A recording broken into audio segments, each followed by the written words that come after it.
듣기도 하고 내가 시험에 들었다는 말을 우리가 하기도 했습니다.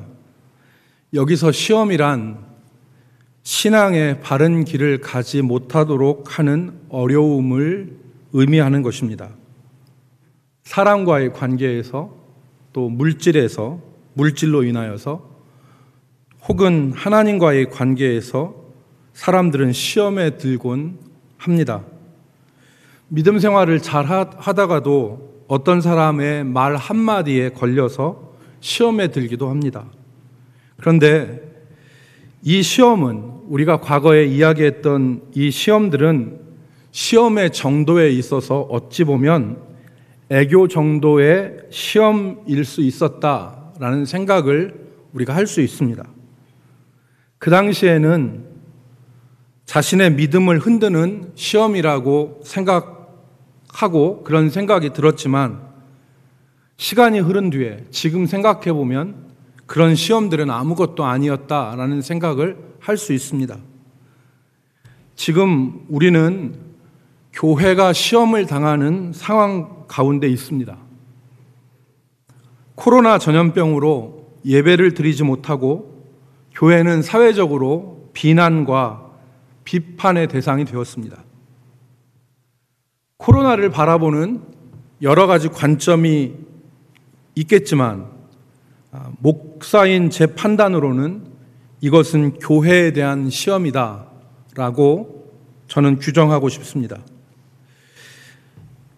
이 예배를 원활하게 드리지 못하는 그 상황은 두 가지 결과를 초래했습니다.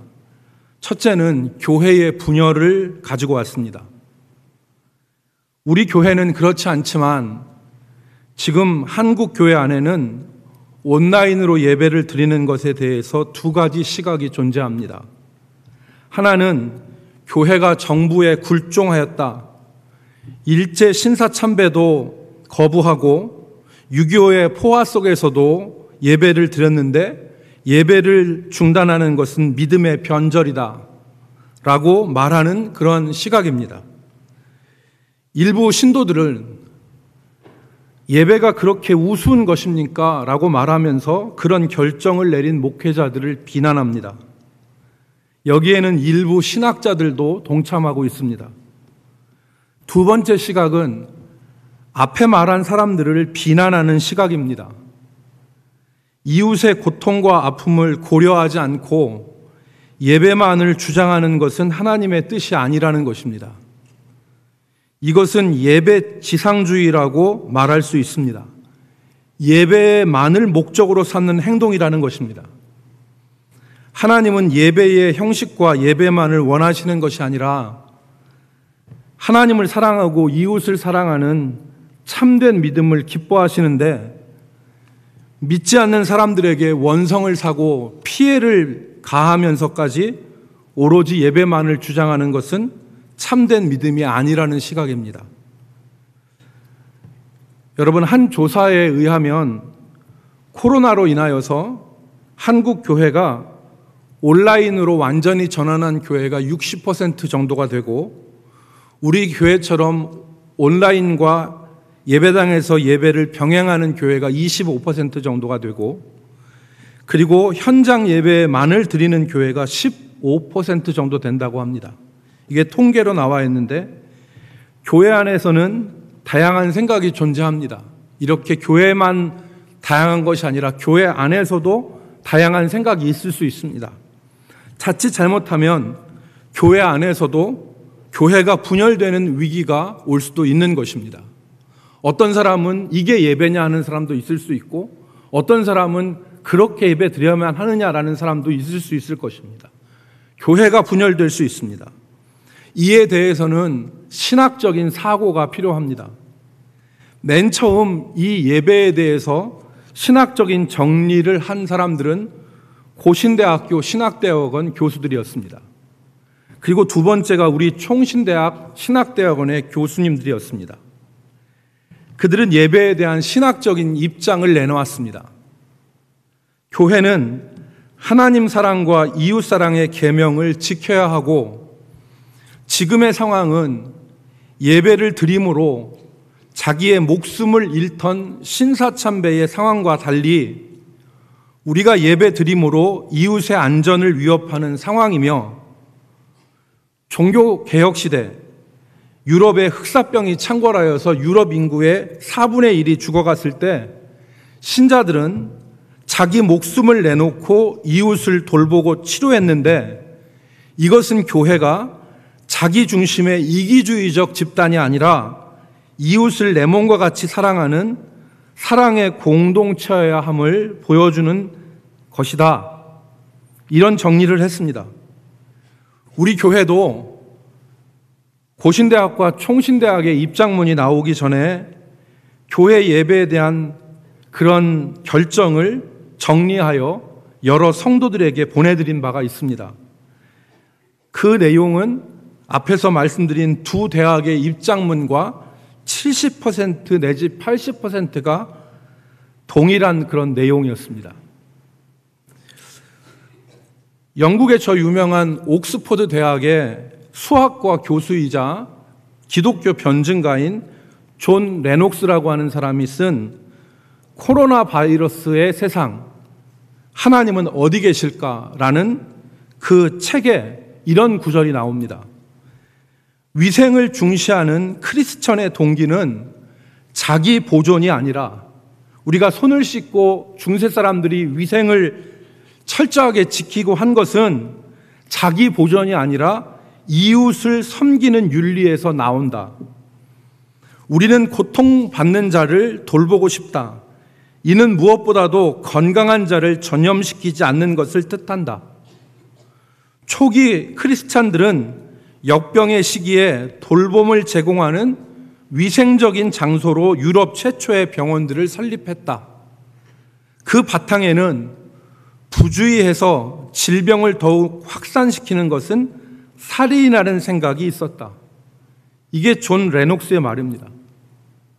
여러분, 우리는 이 정신 위에, 이웃사랑의 정신 위에 예배를 생명보다 중시해야 한다는 주장을 예배 지상주의로 몰지 말고 우리의 예배를 돌아보는 일침으로 생각해야 됩니다.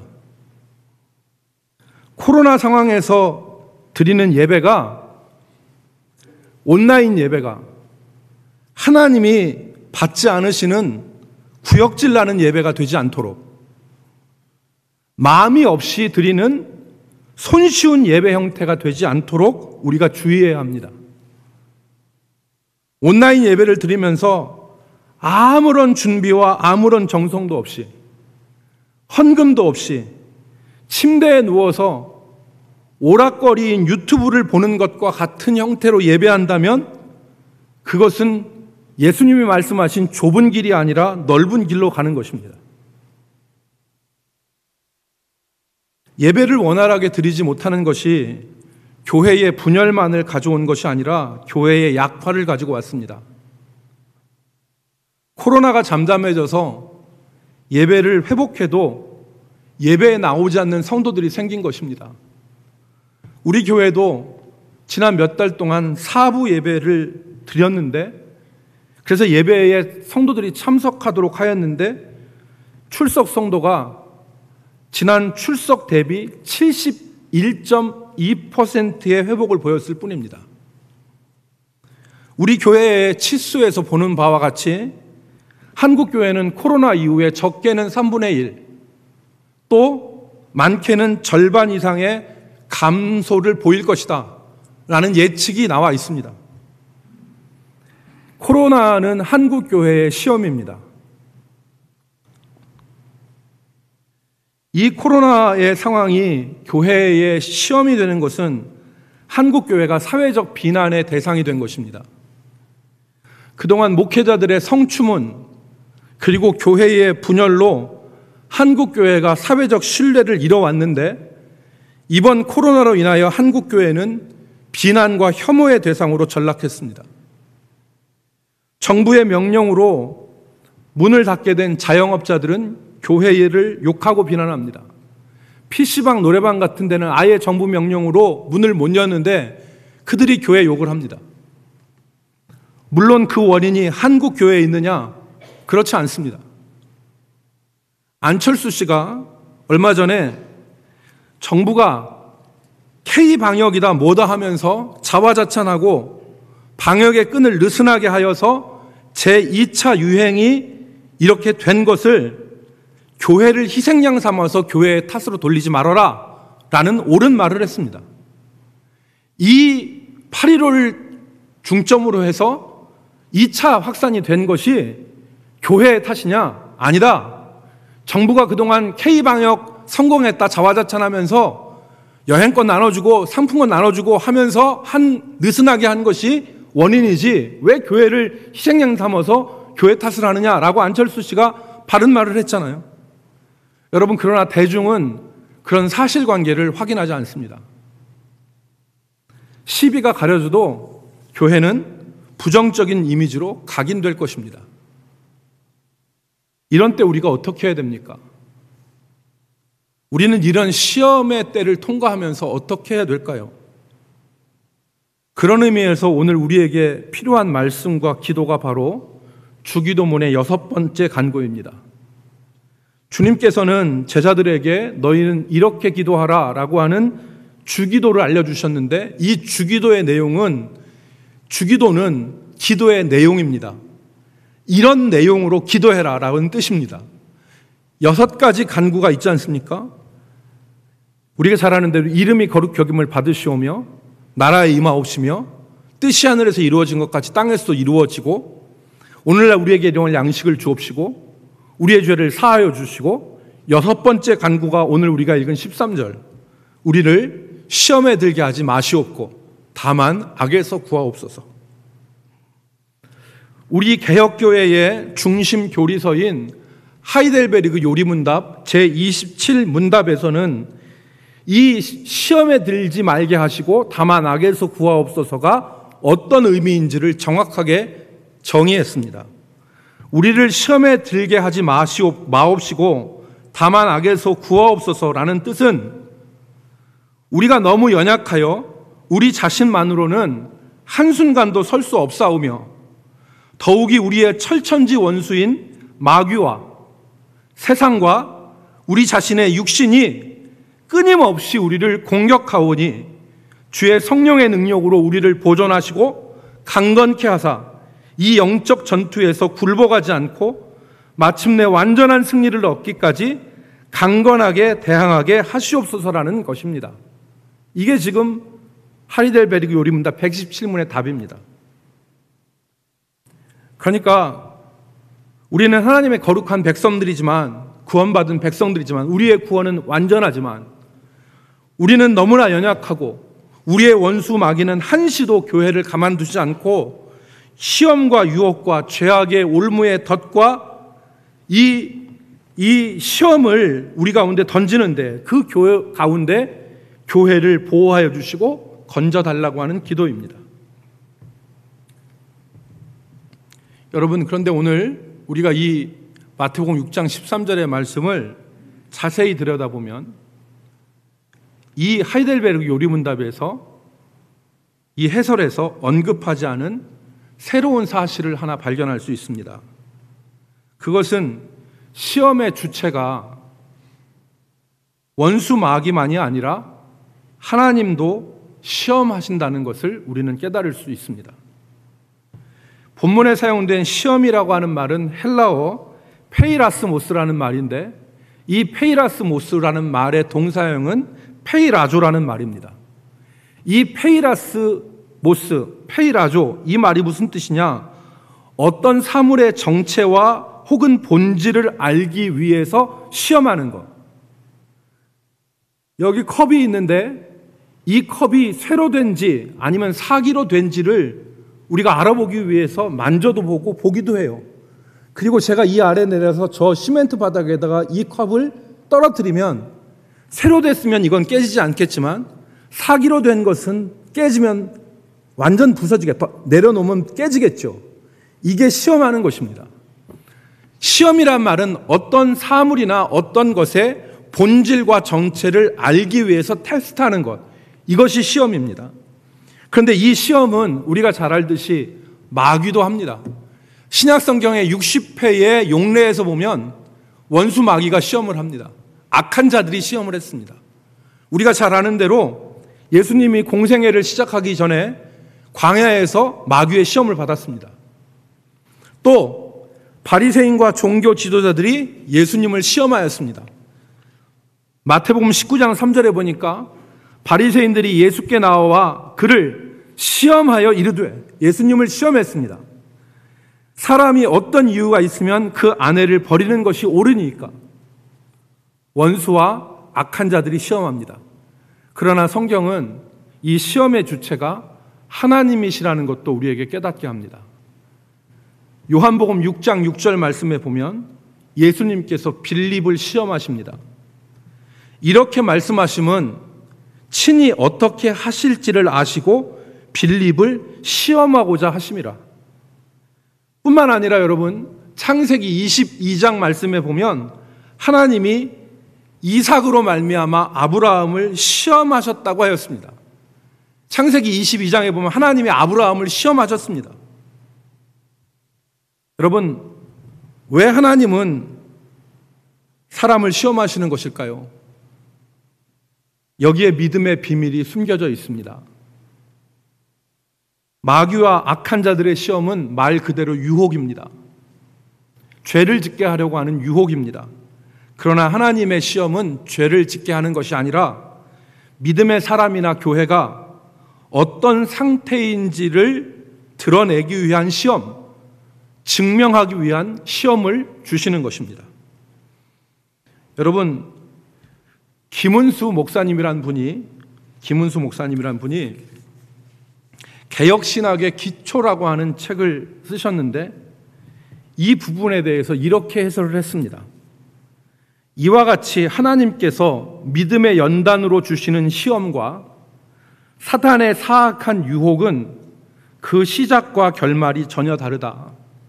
먼저 하나님께서 주시는 시험은 때때로 우리의 입에는 말할 수 없이 쓰나 그 결과는 언제나 말할 수 없는 축복이요 영원한 생명의 면류관이 보장된 영광의 승리요 하나님과 함께 누릴 영원한 생명이다. 그러나 사탄의 유혹은 반대로 그 시작은 말할 수 없이 달콤하나 그 결과는 참담한 패망이요 참혹한 파멸이며 영원히 불타는 지옥의 죽음이 있을 뿐이다. 사탄의 시험은 그 시작이 달콤하다는 거예요. 그러나 그 끝은 멸망입니다. 죽음입니다. 그러나 하나님이 주시는 시험은 처음에는 쓰리쓸 수 있어요. 그러나 그 시험은 우리로 유익하게 하고 우리의 믿음을 더욱더 견고하게 하는 은혜가 있는 것입니다. 여러분, 아브라함의 시험에서 아브라함이 하나님을 진정으로 사랑하는 것이 드러났습니다. 예수님이 마귀의 시험을 받으시는 그 시험을 통해서 예수님이 하나님의 아들이라는 사실이 드러났습니다. 초대교회가 환난과 박해라고 하는 시험에서 참된 교회라는 것이 드러났습니다. 여러분, 그래서 이 결과적인 측면에서뿐만 아니라 하나님 우리에게 주시는 시험은 과정에서도 유익합니다. 교회와 하나님의 사람들은 시험을 당하면서 하나님을 의지하게 되고 자신을 정결하게 하는 과정을 거치게 됩니다. 아브라함이 시험을 겪으면서 100세 얻은 이삭보다 하나님을 사랑하는 마음이 더 있음이 확인되었습니다. 그의 마음속에서 자식을 사랑하는 마음. 우리 교회 집사님 한 분이 대화 중에 남자 집사님 한 분이 저한테 그러더라고요. 자기 아들이 있는데 그 아들이 하나님한테는 죄송하지만 생명보다 자기는 더 귀하다고. 여러분, 그 말이 틀린 말이 아닙니다. 자식을 생명보다 귀하게 여기지 않는 부모가 어디 있습니까? 그 마음은 진짜 부모의 마음인데 그런 마음이 있는데 아브라함은 시험을 통해서 그 마음보다 하나님 사랑하는 마음이 더 있음을 확인한 거죠. 여러분, 그리고 아브라함은 이 시험을 통해서 고민을 하지 않아요? 그런데 하나님은 어떤 분이냐? 죽은 자를 살리시고 없는 것을 있는 것 같이 부르시는 전능하신 하나님이라는 사실을 확신하게 돼요. 이 시험을 통해서. 초대교회는 여러분, 박해라는 이 시험을 통해서, 다시 말해서 초대교회가 박해를 통해서 믿음이, 초대교회 성도들의 믿음이 현실에서 먹고 마시고 노닥거리는 그런 믿음이 아니라 사자의 밥이 되고 기름이 부어진 장작더미 위에서 지글지글 자기의 살이 불타는 고통 가운데서도 영원한 하나님의 나라를 소망하는 믿음의 확신, 진전이 있게 된 것입니다. 그러므로 시험에 들게 하지 마옵시고라는 것은 시험의 주체를 고려해 볼 때 아무 일도 일어나지 않는 풍랑 없는 고요한 바다와 같은 신앙생활을 추구하는 것이 아니라 예수님도 당하시고 무릇 그리스도 안에서 경건하게 살고자 하는 사람들이 당하는 그 시험에서 우리가 낙오되지 않고 하나님과 멀어지지 않도록 해 주십시오 라고 하는 간구인 것입니다. 사랑하는 성도 여러분, 오늘 우리가 이 시험 가운데 승리하는 성도들이 되기를 주의 이름으로 축복합니다. 이 시험 가운데 우리의 믿음이 하나님을 바라보고 우리 속에 있는 찌꺼기와 같은 더러운 부정한 것들이 다 위로 떠올라서 마치 금을 정제할 때 금 속에 있는 불순물이 떠오고 은의 찌꺼기가 떠올라서 그것들을 걷어내면 순수한 금과 은이 얻어지는 것처럼 교회는 이번 시련을 통해서, 시험을 통해서 정결하게 되어지고 우리의 믿음이라는 것이 세상 가운데서 먹고 마시고 노닥거리는 그런 믿음이 아니라 영원한 하나님의 나라를 사모하는 믿음으로 순결하게 되어질 수 있기를 주의 이름으로 축복합니다. 여러분, 이 시험이 이런 유익도 있지만 반면에 이 시험으로 무너지는 경우도 허다합니다. 시험을 잘못 대처하면 무너집니다. 여러분, 역사적으로 1755년 11월 1일 9시 40분 저 스페인 리스본에서는 엄청난 지진이 일어났습니다. 그때가 만성절이라고 하는 축일이었는데 그래서 이 도시에 있던 23만 명의 시민이 대부분 다 예배당 안에 들어가 있었습니다. 그런데 1755년 11월 1일 9시 40분에 엄청난 지진이 일어났습니다. 그래서 그 지진으로 말미암아 23명 중에서 첫 번째 지진으로 4만 명가량이 깔려 죽었습니다. 그리고 후에 있는 지진으로 3만 명이 더 죽어서 7만 명, 즉 도시 인구의 30%가 지진으로 죽었습니다. 그런 엄청난 사고가 있었는데 여기에 대해서 이 시험이 왔을 때 리스본 교회는 어떻게 대처했느냐? 리스본 교회 목회자들은 이 시험이 인과응보한 하나님의 진노 심판이다라고 외쳤습니다. 너희들이 잘못했기 때문에 하나님이 이 징벌을 준 것이다. 더 이상의 의미와 더 이상의 의미 있는 일을 하지 않았습니다. 그런데 이때 교회가 깨어 반응하지 못했는데 그때 당시에 스페인의 철학자들, 사회학자, 관리들이 의미 있는 해석을 제시했습니다. 스페인의 사회학자들은 이것은 하나님의 심판이라고 보기보다도 사회학적으로 스페인에는 2만여 채가 넘는 고층 건물들, 6, 7층 되는 고층 건물들이 있는데 그 고층 건물들이 밀집해 있어서 이런 현상이 일어났다. 그렇게 해석을 했고 철학자들은 이 스페인의 리스본이 그때 당시에 23만 명의 10%가 전부 다 성직자들이었는데 그렇다면 우리보다 더 타락한 저 파리와 저 런던은 왜 심판을 안 받느냐? 라는 철학적인 해석을 내놓았습니다. 그리고 정부 관리들은 이것이 하나님의 심판이라기보다는 자연현상이고 우리가 해야 될 것은 도시의 재건입니다. 라는 말을 했습니다. 아무런 의미 있는 해석을 내놓지 못한 교회는 인과응보적 심판만을 얘기한 교회는 그 뒤에 설자를 잃었습니다. 여러분, 그래서 지금 유럽을 가보십시오. 유럽에 가면 참된 교회를 찾기 어렵습니다. 사랑하는 성도 여러분, 저는 지금 우리가 부딪히고 있고 우리가 통과하고 있는 이 코로나 상황이 앞에서 말씀드린 두 가지 성격이 복합되어 우리에게 임한 것이라고 생각합니다. 우리의 믿음을 달아보시고 우리의 믿음의 순수성을 드러내시는 하나님의 시험의 성격. 두 번째는 우리의 믿음이 이 코로나로 인해서 편안함과 게으름, 그걸 통해서 그 달콤함으로 우리의 시험을 무너뜨리려고 하는 사단의 유혹의 성격이 동시에 작용하고 있다고 봅니다. 우리가 어떻게 해야 됩니까? 교회는 이 분열과 교회의 부끄러움을 넘어서서 우리의 믿음을 견고하게 해야 될 줄로 믿습니다. 마귀의 가장 기본적인 전략은 분열을 꾀하는 것입니다. 예수님이 말씀하신 것처럼 스스로 분쟁하는 나라마다 황폐해질 것이요 스스로 분쟁하는 동네나 집마다 서지 못할 것이다. 원수 마귀는 분열하는 것을 가장 기본적인 전략으로 삼습니다.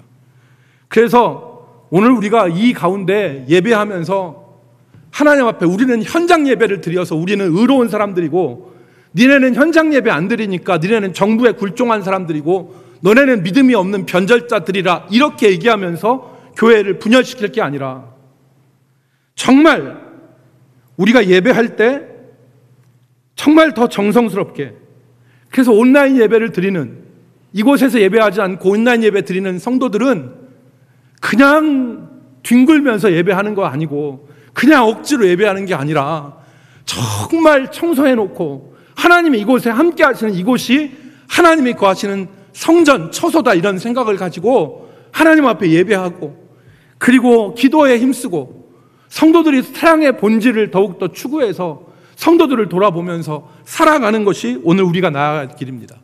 그것이 하나님이 원하시는 것 아니겠습니까?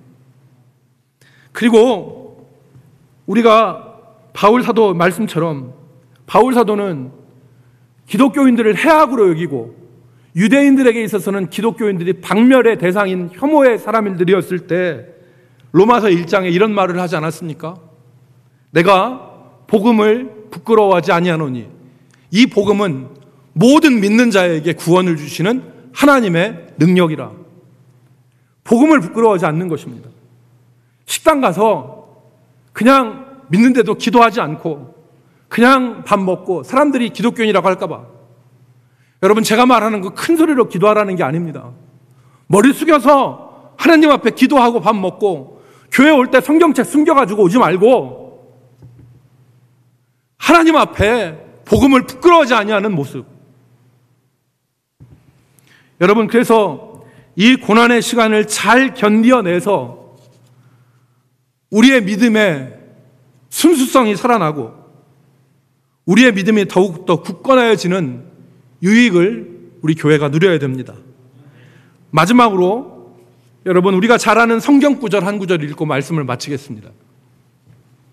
베드로전서 5장 8절로 10절 말씀입니다. 여러분이 잘 아시는 말씀입니다. 올해 우리의 표어로 삼은 말씀입니다.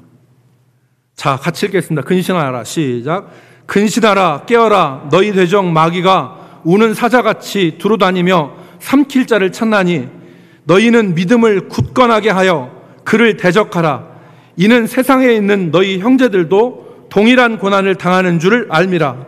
모든 은혜의 하나님 곧 그리스도 안에서 너희를 부르사 자기의 영원한 영광에 들어가게 하신 이가 잠깐 고난을 당한 너희를 친히 온전하게 하시며 굳건하게 하시며 강하게 하시며 털을 견고하게 하시리라. 이 시험을 통해서 성도들은 온전하게 하시고 견고하게 하시는 하나님의 은혜를 누릴 수가 있는 것입니다. 사랑하는 성도 여러분, 우리는 지금 교회가 시험을 받는 시대를 살고 있습니다. 이것은 분명한 교회의 시험입니다.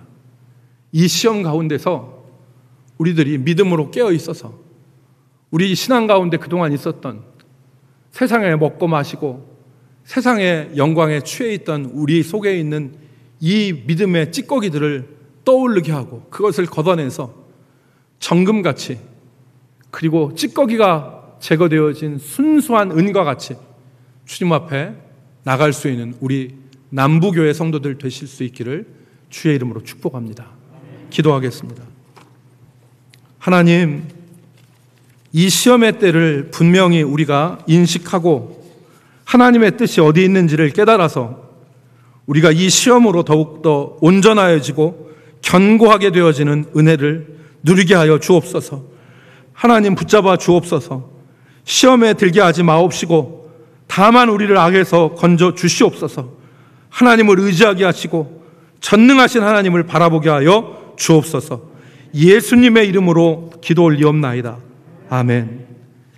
이 시간 우리 일어서서 찬송하시고 후에 축도하시겠는데 원로 목사님 오셔서 축도해 주시도록 하겠습니다. 원로 목사님 축도 부탁드립니다. 우리 찬송하겠습니다.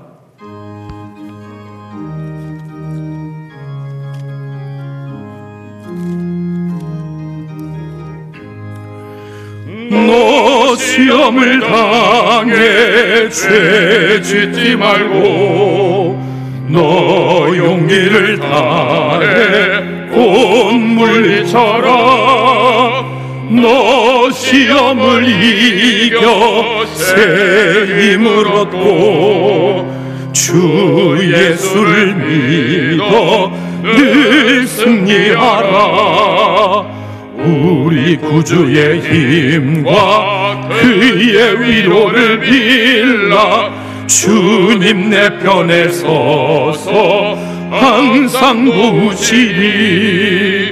내 친구를 삼가 잘 선택하고 너행을 삼가 늘 조심하라. 너 열심을 다해 늘 충성하고 온 정성을 다해 주 봉사하라. 우리 구주의 힘과 그의 위로를 빌라. 주님 내 편에 서서 항상 도우시리. 잘 이기는 자는 상 받으리니 너 낙심치 말고 늘 전진하라. 내 구세주 예수 힘 주시리니 주 예수를 믿어 늘 승리하라. 우리 구주의 힘과 그의 위로를 빌라. 주님 내 편에 서서 항상 도우시리.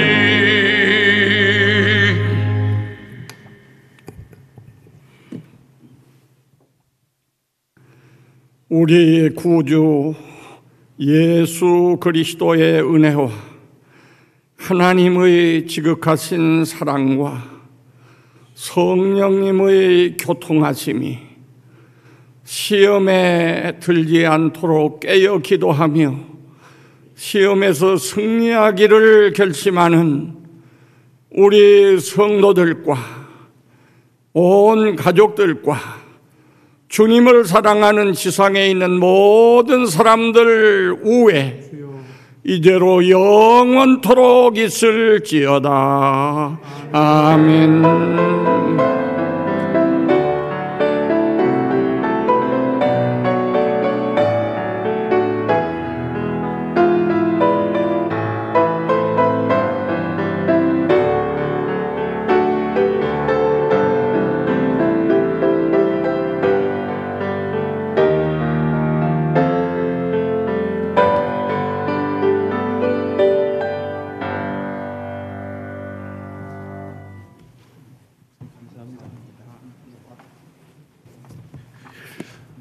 감사합니다. 예배를 마쳤습니다. 우리 원로 목사님께서 또 오셔서 이렇게 축도해 주셔서 감사합니다.